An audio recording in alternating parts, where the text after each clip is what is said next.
అందరికీ నమస్తే అండి. ఇప్పుడు మన వీడియో అంటే మన ఆశ్రమం దగ్గరలో మొగిలి అనే ఊరు ఉంటుందండి.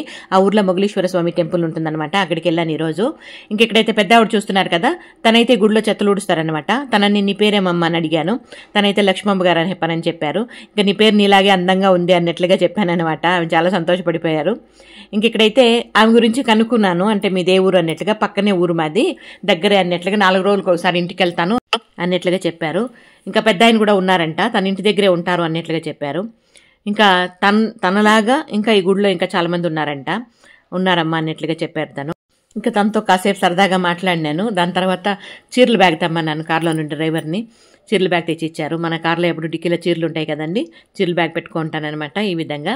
ఇంక ఇక్కడైతే ఈ పెద్దవాడిని చూస్తే ఎందుకో నా ఇష్టంగా ఇచ్చేది కాదు, తన ముందు కొన్ని చీరలు పెడదాము, తనకేది ఇష్టమైతే దాన్ని ఎత్తుకొని అన్నట్లుగా అక్కడ చీరలు అయితే ఒక 5-6 చీరలు పెట్టాను. నీకేది నచ్చితే దాన్ని తీసుకోమ్మా అన్నట్లుగా అన్నాను. ఇంకా అవన్నీ గమనించి చూసి ఓ చీర అయితే సెలెక్ట్ చేసుకున్నారు. ఇంకా వెంటనే ఏమంటున్నారంటే, నేనే కాదమ్మా ఇక్కడ 2-3 ఉన్నారు అన్నట్లుగా చెప్పారు.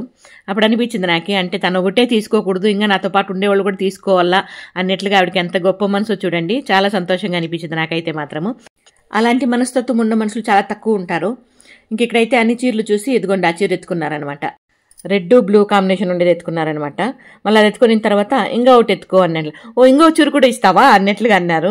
ఇస్తాను, ఎత్తుకో పర్వాలేదు, కావాలనా అంటే కావాలా అని ఇంకో చీర కూడా సెలెక్ట్ చేసుకున్నారనమాట. ఇక్కడ ఏమంటే 2 చీరలు ఆవిడకి ఎందుకు ఇచ్చానంటే, ఇంత పెద్ద వయసు వచ్చినా కూడా ఎవరి మీద ఆధారపడకుండా తన కష్టం మీద తను బతుకుతా ఉంది కదా, దానికనే తను చూస్తే తనకేమో ఇంకో చీర కూడా ఇవ్వాలని అనిపించింది నాకైతే మాత్రము.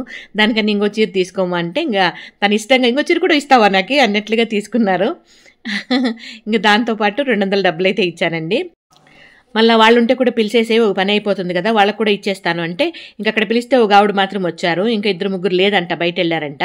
లేదు సరేలే, నెక్స్ట్ వీక్ నేను వస్తాను, వచ్చినప్పుడు వాళ్ళకు కూడా ఇద్దాము అన్నట్లుగా చెప్పాను. ఆవిడ ఆశీర్వాదం ఇచ్చిన వెంటనే గుడిలో గంట మోగింది, గమనించండి మీరు. సంతోషమా? అప్పుడప్పుడు వస్తూ ఉంటానులే, నీకేమన్నా కావాలంటే చెప్పు, నేను తెచ్చిస్తాను, సరేనా? గమనించారండి, ఆవిడ బ్లెస్సింగ్స్ ఇవ్వగానే గుడి గంట మోగిందనమాట.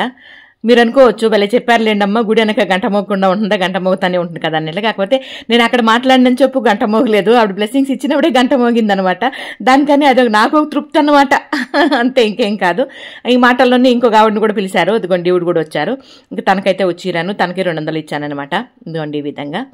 ఈవిడ చిన్న వయసులోనే ఉన్నారు కదమ్మా అనుకోవచ్చు మీరు, కాకపోతే ఆవిడకి హెల్త్ ప్రాబ్లం చాలా ఉందండి, స్కిన్ అలర్జీ ఉందన్నమాట. ఈ రకంగా డబ్బులు ఇచ్చిన వెంటనే ఆవిడ ఇంకా పదాలకు నమస్కారం చేసుకున్నారు. ఇంకా పెద్ద ఆవిడ అంటున్నారనమాట, నేను కూడా నమస్కారం చేసుకోవాలి కదా అన్నట్లుగా. వద్దమ్మా, నువ్వు పెద్ద ఆవిడ కదా, ఆవిడ చిన్న వయసుగానే ఉంది కాబట్టి ఆవిడ చేసినా పర్లేదులే అంటే, అవునా సరేలే మాటలైతే అన్నట్లుగా అన్నారు. ఇది ఇప్పుడు మన చిన్న వీడియో మీద మీ అభిప్రాయం తెలియజేస్తే వీడియో నచ్చితే లైక్ చేయండి. ఓకేనా? Thank you.